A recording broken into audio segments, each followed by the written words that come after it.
সংবিধান সংস্কার বিলটি সংবিধান সংস্কার পরিষদ দায়িত্ব পালনে সহায়ক হিসেবে বিবেচনা করবে। জাতীয় সংসদ নির্বাচন ও গণভোট অনুষ্ঠান হওয়ার পূর্বেই এই ধরনের প্রিএমপ্টিভ পদক্ষেপ আদৌ গ্রহণযোগ্য নয়।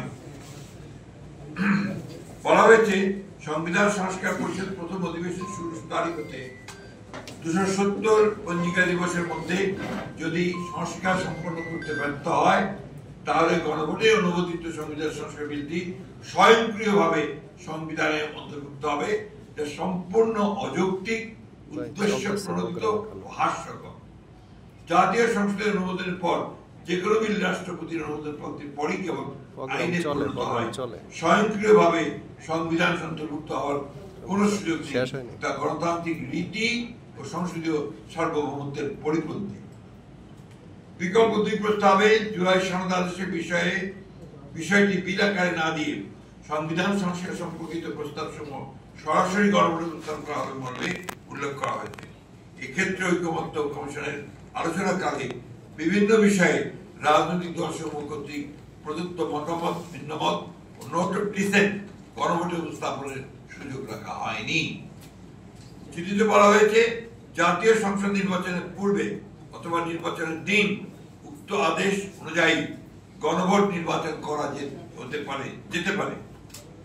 এখানে উল্লেখ করা প্রয়োজন যে বিএনপি জাতীয় ঐক্যের স্বার্থে জুলাই সনদের আইনি ভিত্তি রচনা এবং জনগণের সম্মতি গ্রহণের জন্য জাতীয় সংসদ নির্বাচনের দিনেই গণভোটের প্রস্তাব করেছিল। 2026 সালের ফেব্রুয়ারি মাসের প্রথমার্ধে নির্বাচন অনুষ্ঠানের ঘোষণা দিয়েছেন প্রধান উপদেষ্টা। সেক্ষেত্রে নির্বাচন অনুষ্ঠানের আগে প্রস্তাবিত গণভোট অনুষ্ঠান সম্ভব নয়।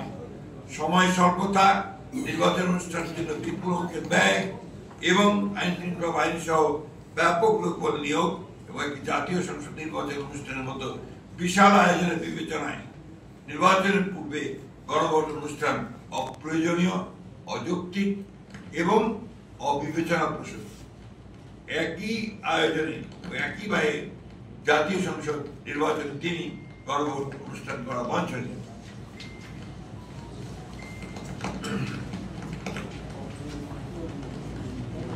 জুলাই জাতীয় সনদ 2025 উল্লিখিত যে সকল সিদ্ধান্ত বাস্তবায়নের জন্য আইন বিধিবিধান পরিবর্তন বা সংশোধন করা দরকার, সরকার তা অধ্যাদেশ জারি ও বিধিবিধান সংশোধন করে সংশোধন বাস্তবায়ন করতে পারে।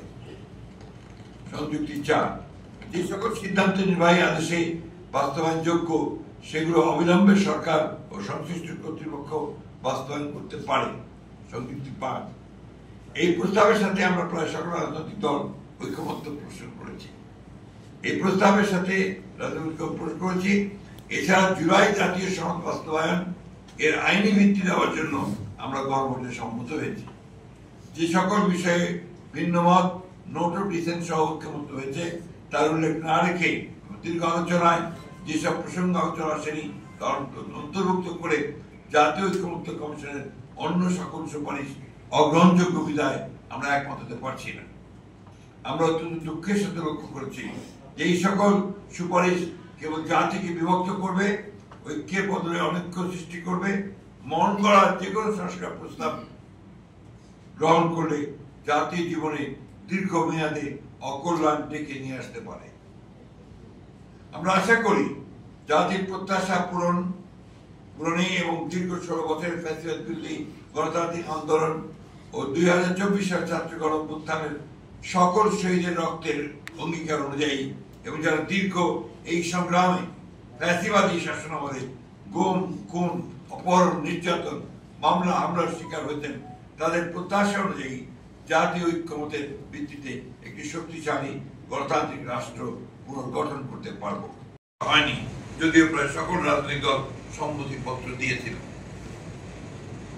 খ, সংবিধানের 150(2) অনুচ্ছেদ 5, 6, 7 তফসিল পুরোপুরি বিলুপ্ত করার বিষয়ে ঐকমত্য কমিশনের প্রস্তাব বিষয়ে প্রায় সকল রাজনৈতিক দল সম্মতি প্রকাশ করলেও অগোচরে সেটা চূড়ান্ত সনদে সংশোধনী আনা হয়েছে। জুলাই সনদ 2025 বাস্তবায়নের প্রক্রিয়া সম্পর্কে জাতীয় ঐকমত্য কমিশনের 28 অক্টোবর সরকারের কাছে পেশ করা হয়েছে। প্রধান উপদেষ্টার কাছে প্রেরিত চিঠিতে জাতীয় ঐক্যমত্য কমিশনের সভাপতি হিসাবে মাননীয় প্রধান উপদেষ্টাও একজন দস্তখতকারী বটে। ঐক্যমত্য কমিশন সরকার একই অঙ্গ হিসেবে প্রতীয়মান হয়। উক্ত পত্রে জুলাই সনদ 2025-এ সংবিধান সংস্কার সংক্রান্ত বিষয়গুলোকে দুইটি বিকল্প পদ্ধতিতে বাস্তবায়নের এবং আইনগত ভিত্তি প্রদানের জন্য সরকারের কাছে পেশ করা হয়েছে। চিঠিতে বলা হয়েছে, জুলাই জাতীয় সনদ 2025-এ সন্নিবেশিত সংবিধান সংশোধন সংক্রান্ত বিষয়গুলো কার্যকর করার উদ্দেশ্যে সরকার জুলাই সনদ সংবিধান সংস্কার বাস্তবায়ন আদেশ 2025 শিরোনামে একটি আদেশ জারি করবে। এরূপ প্রস্তাবিত আদেশের একটি খসড়া সংযুক্তি 2-এ, সংযুক্তি 3-এ সংযুক্ত করা হয়েছে। সরকারের এরকম আদেশ জারি করার এখতিয়ার নাই। সংবিধানের 152 নম্বর অনুচ্ছেদের সংজ্ঞা অনুসারে আদেশ আইনের মর্যাদা প্রাপ্ত, অতএব সেটি জারি করার এখতিয়ার রাষ্ট্রপতি। বিকল্প প্রস্তাব 1-এ সরকার জুলাই সনদ বাস্তবায়নের লক্ষ্যে একটি পূর্ণাঙ্গ খসড়া বিল গণভোটে স্থাপন করা হবে বলে উল্লেখ করা হয়েছে। বিলের তফসিল 1-এ সংস্কার প্রস্তাব সমূহ সন্নিবেশিত করা হয়েছে। বলা হয়েছে বিল সরকারি গেজেটে প্রকাশ করা হবে। বিলে উল্লেখ করা হয়েছে যে সংবিধান সংশ্লিষ্ট তফসিল 1 বর্ণিত 48টি দফার জাতীয় ঐক্যমত্য কমিশনের প্রস্তাবিত দফাগুলি উপরে গণভোট হবে। উক্ত দফা সমূহের বিপরীতে স্বাক্ষরিত জুলাই জাতীয় সনদে অন্তর্ভুক্ত রাজনৈতিক দল সমূহের মতামত, ভিন্নমত, নোট ও ডিসেন্ট উল্লেখ করা হয়নি। অর্থাৎ ঐক্যমত্য কমিশনের প্রস্তাব এবং সুপারিশ এক পেশে জবরদস্তিমূলক জাতির উপর চাপিয়ে দেওয়ার চেষ্টা করা হয়েছে। তাহলে এটাই প্রতিমান হয়, দীর্ঘ 1 বছর ব্যাপী সংস্কার কমিশন জাতীয় ঐক্যমত্য কমিশনের সাথে রাজনৈতিক দল সমূহের দীর্ঘ ধারাবাহিক আলোচনা ছিল অর্থহীন, অর্থ সময়ের অপচয়, প্রহসনমূলক এবং জাতির সঙ্গে প্রতারণা। গণতন্ত্রের রাজনৈতিক দলগুলোর ভিন্নমত থাকবে, এটাই স্বাভাবিক। সে কারণে সংলাপের প্রয়োজন দেখা দিয়েছিল। কিন্তু ঐক্যমত্য কমিশন ভিন্নমত পোষণে রাজনৈতিক দলগুলোর গণতান্ত্রিক অধিকারকে আমলেই নেয়। উক্ত বাস্তবায়ন আদেশে বলা হয়েছে, জাতীয় সংসদের সাধারণ নির্বাচনে নির্বাচিত প্রতিনিধিগণের সমন্বয়ে জাতীয় সংসদ গঠিত হওয়ার পাশাপাশি একই সঙ্গে একটি সংবিধান সংস্কার পরিষদ গঠিত হবে। তারা আলাদাভাবে সংসদ সদস্য এবং সংবিধান সংস্কার পরিষদ সদস্য হিসেবে শপথ নেবেন। অর্থাৎ নির্বাচিত জাতীয় সংসদটি একই সঙ্গে সংবিধান সংস্কার পরিষদ হিসাবে অভিহিত হবে। প্রশ্ন হল, নির্বাচন কমিশন সাংবিধানিকভাবে জাতীয় সংসদ এবং রাষ্ট্রপতি নির্বাচনের জন্য ক্ষমতা প্রাপ্ত। সংবিধান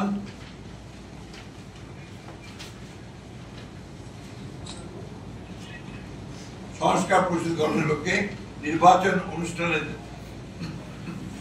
সাম্য মানবিক মর্যাদা ও ন্যায় বিচার ভিত্তিক সমাজ ও রাষ্ট্র ব্যবস্থা, সেই লক্ষ্যে জাতীয় ঐক্য বজায় রাখা আমাদের সকলের কাম্য। এবং জুলাই গণ অভ্যুত্থান পরবর্তী সময়ে জাতির অভিপ্রায় অনুযায়ী সাংবিধানিক ধারাবাহিকতায় প্রতিষ্ঠিত বর্তমান অন্তর্বর্তীকালীন সরকারের প্রধানতম লক্ষ্য হবে একটি সুষ্ঠু, নিরপেক্ষ, গ্রহণযোগ্য জাতীয় সংসদ নির্বাচনের মাধ্যমে একটি নির্বাচিত রাজনৈতিক সরকার প্রতিষ্ঠা করা এবং উক্ত জাতীয় সংসদকে প্রকৃত অর্থে জাতীয় জীবনের সকল কর্মকাণ্ডের কেন্দ্রে পরিণত করা। প্রিয় সাংবাদিক বন্ধুগণ, দেশ ও জনগণের কল্যাণে, দেশের জনগণের কল্যাণে গণতন্ত্র পুনঃপ্রতিষ্ঠা, রাষ্ট্র পরিচালনা পদ্ধতি, জাতীয় অর্থনৈতিক বিকাশ সহ সকল বিষয়ে যুগান্তকারী সব সংস্কার ও উন্নয়ন করেছে বাংলাদেশ জাতীয় দল বিএনপি। শহীদ রাষ্ট্রপতি জিয়াউর রহমানের 19 দফা কর্মসূচি, দেশনেত্রী বেগম খালেদা জিয়ার ভিশন 2030, জনাব তারেক রহমানের 27 দফা, যা আন্দোলনের সহযোগিতার মধ্যে 31 দফায় পরিণত হয়। এইসব প্রত্যেকটি কর্মসূচি সংস্কারের বিষয়ে বিএনপির আন্তরিকতা ও আগ্রহ প্রমাণ করে। প্রায় গত 1 বছর ধরে আমাদের দল এবং দলের দায়িত্বে প্রাপ্ত প্রতিনিধিগণ অন্তর্বর্তীকালীন সরকারের গঠিত সংস্কার কমিশন এবং ঐক্যমত্য কমিশনের সকল সভা আলোচনায় সক্রিয়ভাবে অংশগ্রহণ করেছে এবং ইতিবাচক ভূমিকা পালন করেছে। ঐকমত্য প্রতিষ্ঠার স্বার্থে আমাদের দলের পক্ষ থেকে অনেক বিষয়ই ছাড় দেওয়া হয়েছে। আমরা আন্তরিকভাবেই চলমান সংস্কার প্রক্রিয়ার সাফল্য কামনা করি, কিন্তু একটি দায়িত্বশীল রাজনৈতিক দল হিসেবে দেশ ও জনগণের প্রকৃত কল্যাণ নিশ্চিত করার লক্ষ্যে আমাদের অবস্থান গ্রহণ প্রকাশে আমরা দায়বদ্ধ। আপনাদের সকলকে আন্তরিক ধন্যবাদ।